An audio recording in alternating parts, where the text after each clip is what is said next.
Howdy y'all, got the Bulldog on the channel. We got this Kia here.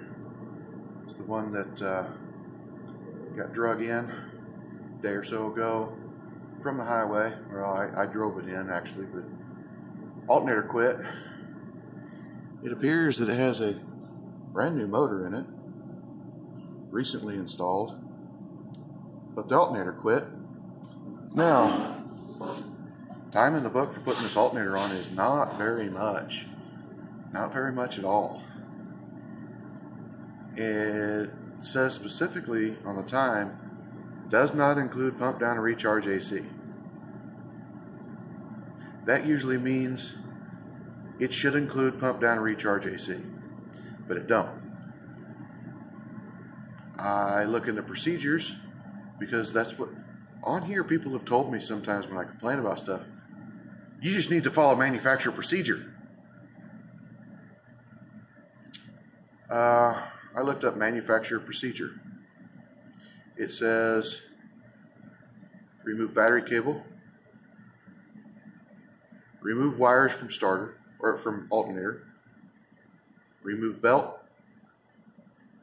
remove bolts, remove alternator.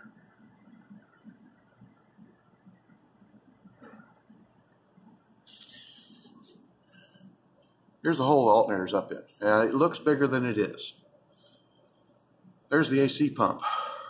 I am assuming that it says does not include because you have to take this pump loose and drop it down to get a freckle more room.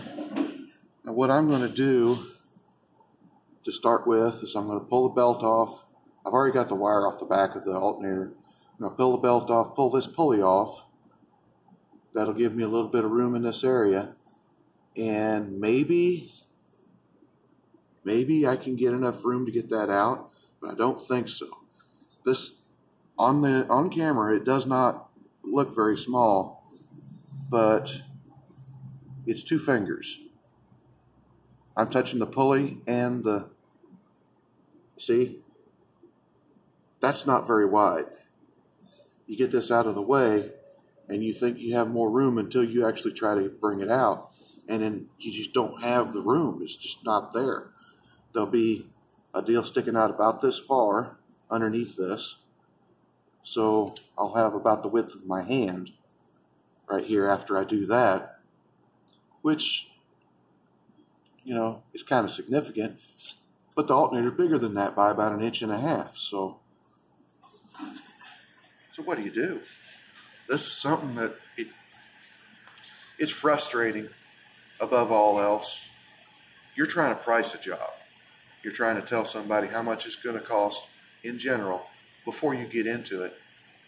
And sometimes the book is really no help, because you look at the book and it tells you a low time. You look in the procedure and they don't even mention something that completely drops a bomb in the middle of your job, that you have to take something else off first. You're always thinking, well, there's got to be some kind of trick. There's got to be some kind of secret. Sometimes there is. Other times, no. There's no trick. There's no secret beyond your own experience and knowledge of, you know, don't spend 2 hours trying to do something when you could take something off in 30 minutes and make the job go. I probably can take the 4 bolts out of that pump and drop it down 1 or 2 inches and get enough room to get that alternator out.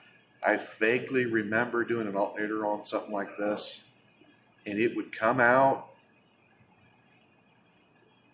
kinda. There's no room. In the other video, I'm looking down from the top, and you can't see the alternator. You could barely see the side of it. That's how covered up it is on the top.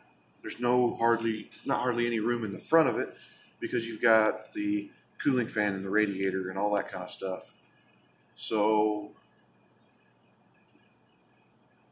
there it is. Aggravating. I will get the hole open and revisit, tell you what I had to do after I get it out. All right, watch the whole video before you go diving in. I missed a step. You do have to get this AC pump out of the way, but you don't have to down the system. You have just enough room to move it up backwards. You move it this way, you can angle it and get it up in there and get it backwards out of the way. Then the next is you'll drop off this bracket right here. It unbolts. You can drop it down, and then the alternator should come out this hole right here. The step that you don't want to miss, you don't want to take the alternator loose first, because then the alternator's floating around up there in your way, and it's just not good. I took the bolts out of the alternator, got it out of there. You have to lift the engine up just a little bit to get the top bolt out. It's not a huge deal. It looks like it'll come out. I'll show you the finished product if I get there. Okay, the bracket's out of here. You see, it comes right out.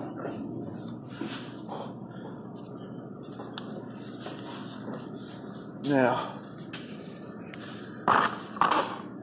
if you're hoofing it, I think you can get it done in the book time, but you definitely have to have some inside knowledge of how this thing operates. So, like I said, whenever you're watching me, watch the whole video, because yeah, sometimes I don't do anything in sequence. I don't know if I've ever done one of these before. I remember something, kinda, sorta, maybe, perhaps, I don't know.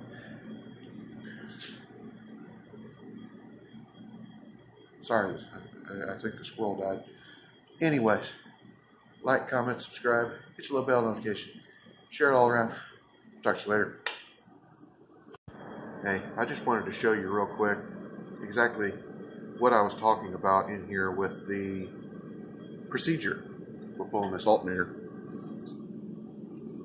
Here we go. Disconnect battery terminal. Disconnect the alternator connectors. Remove the belt. Pull the bolt out. Remove the alternator. That's it. That's all there is. See? Just pull it off. No big deal. Just pull it off of there. And look, according to the illustration, it just comes right out. No problem at all. And it was poetic, or what do you call it? Prophetic? I don't know. Like I said, I think the squirrel died. It's going thump, thump, thump, and rolling around in my head. But I got a text from a customer who sent me a picture. There's an article in Motor Trend magazine saying that they just recalled a whole ton of Kias because they catch fire and burn. They said the recall covers everything but the hamsters. Anyway, I'll go hook the battery back up on this thing and call her good. On our Kia here, I tested the voltage, and we got 14.2 volts coming out of it. It's belts running through and everything, but Kia, Mitchell, everybody that writes out the stuff, will you please just tell people what you're supposed to do when you hook the battery back up? I looked through your procedures on the alternator that said take the belt out, pull it off. I looked through your procedure on the battery, replace it. Anti-theft system on this thing. I had to go to my fellow YouTubers to figure out what the heck I was doing wrong. It thinks it's being stolen when you hook the battery up. Why does it think that? Lid's open. Are you kidding me? So, like I always say, watch my video. Watch any video all the way through, because especially when you've only done this once, you don't know what's important until you get to the end. When you hook your battery up on this thing, put the key in it, turn it on. Who would think? Why would you want the key on and spike the system? But no, that's how you do it. You put the key in the ignition and turn it on, then hook up the battery, and it disarms the alarm system. I did everything I could, cycled the key switch with the key in the door, cycled the buttons. It's sitting there blaring the horn and flashing the flashers and doing all kinds of stuff. I could not affect it at all. Leave the key on for minutes to relearn its transponder code, but YouTube, 2 minutes, I had an answer.